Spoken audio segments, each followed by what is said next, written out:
Hey up, I'm the Yorkshire Time Lord's Squirrel Imposter, and these are my thoughts on Marvel Studios' Secret Invasion.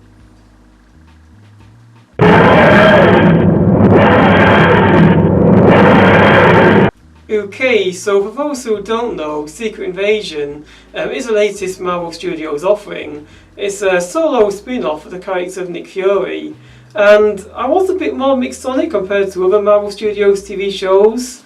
I don't think it quite had the wow factor of shows like WandaVision and Loki and Ms. Marvel, and it doesn't help essentially if it has a much slower pace than those shows as well. I think a slower pace can work if it's used to generate tension, but I think the way that Secret Invasion used a slow pace, I don't think it used it to the best advantage. It would have been nice if it used it to sort of build up the more of a tense atmosphere regarding who is a Skrull and who is a human. I think part of the problem is that we don't actually get to see many familiar faces in the show. It's mainly focused on people we haven't met, such as Sonya, who Olivia Colman is absolutely fantastic at playing, and Gaia.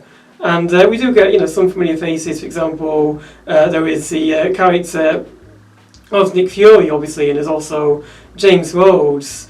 So we get to see a bit more of Rhodey in action as well. And Everett Ross from the Black Panther films we see in the show as well. But I think they could have played with the whole kind of concept of who is a Skrull and who isn't a lot more by featuring more familiar faces. For example, it would have been nice if the Agents of S.H.I.E.L.D. rumours had been true, and we had been able to see Chloe Bennett return as Daisy Johnson or Clark Gregg as Coulson. Imagine how great it would have been if Clark Gregg had popped up as Coulson, and there was a whole kind of subplot regarding is this Coulson? Is the LMD Coulson from Agents of S.H.I.E.L.D. or is it a Skrull? Because anybody who's not watched Agents of S.H.I.E.L.D. would think, well, Coulson's dead, it's obviously a Skrull. But those of us who watched all 7 seasons of Agents of S.H.I.E.L.D. would think, but is it the LMD Coulson? Has the life model decoy version of Coulson come back? I think that would have been quite interesting to have watched. Now, I do think the show does do a decent job at exploring Samuel Jackson's character. I think Nick Fury does get some great lines in the show, and there is some great exploration of Nick Fury. Of course, Nick Fury's come a long way since he first appeared in 2008's Iron Man, and he's one of those characters a bit like Robert Downey Jr.'s Tony Stark that we've really got to see develop across so many multiple films. It's been really interesting seeing that character grow through Samuel Jackson's portrayal. It's great seeing that he does actually have a wife, which he previously referenced in another Marvel property. And it was nice seeing his relationship between Nick Fury and his wife as well, and seeing flashbacks that established their dynamic as a married couple. I thought that was all very good, and it would be interesting to see how that develops in future projects like the Marvels. Although I don't think Nick Fury comes across too well by the show's conclusion. I mean, the show basically ends with him just swanning off to space, while the President declares war on the Skrulls and inspires all his vigilantes to start fighting Skrulls and killing innocent humans and Skrulls alike. He just doesn't seem to care, he just goes off into space. It's such an odd way to conclude the show, and I do get that it's probably going to be followed up in other projects like the Marvels. But I do think it would have been better had this show, given a more conclusive ending to the whole Secret Invasion plot. If it showed Nick Fury persuading the President to essentially back down from his idea of waging war on the Skrulls, I think it would have been a much more satisfying conclusion overall. I do like how the show further explores the friendship between Nick Fury and Talos, which we previously met those two characters.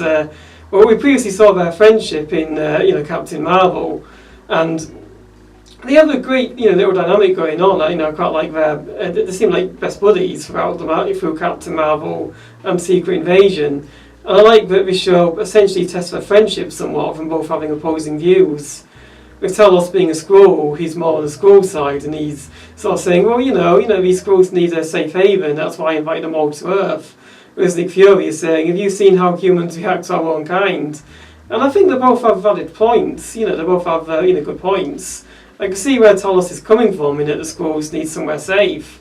And I can see Fury's point that, when you look at things like racism and people's attitudes towards the transgender community and things like that, we don't exactly treat those who are different from ourselves in the best way. So I can kind of see where they're both coming from. I do think it's quite clever the way they do the whole kind of Super Skrull thing for the comics as well. The idea that Nick Fury essentially sent a Skrull team to gather the DNA of Avengers who have been fighting on Earth, their blood that's been spilled in the battlefield. I thought that's a very clever way of essentially doing the whole Super Skrull thing. And the way it pays off, between Gaia and Gravik, and the way they fight each other with their Super Skrull powers, I thought that was a really cool way of doing it. It's a great showdown between the pair. I really did enjoy watching them come to blows, and the way that it incorporated all these different powers from the Avengers. I thought it was very well done with the visual effects, and the way that it builds up to it with the storytelling. In some ways, I think it would have been more pleasing if we'd got to see Nick Fury confront Gravik himself, rather than it being essentially Gaia taking his form, and if the day was saved by Nick Fury using some of his espionage skills to overthrow Gravik. I think that would have been a little bit more pleasing. But the conclusion that we did get was decent enough. But yeah, I am looking forward to seeing how the Skrull plot concludes itself in the Marvels, in other Marvel projects going forward. And I am, very much looking forward to films such as Thunderbolts as well. And it would certainly be, very, very interesting to see, essentially, how Nick Fury solves the situation with the Skrulls, him going off to space with his wife and going back onto the space station called Saber. What are your thoughts on Secret Invasion? Did you enjoy it? Let me know in the comment section below. And if you like what you see, don't forget to like, comment and subscribe.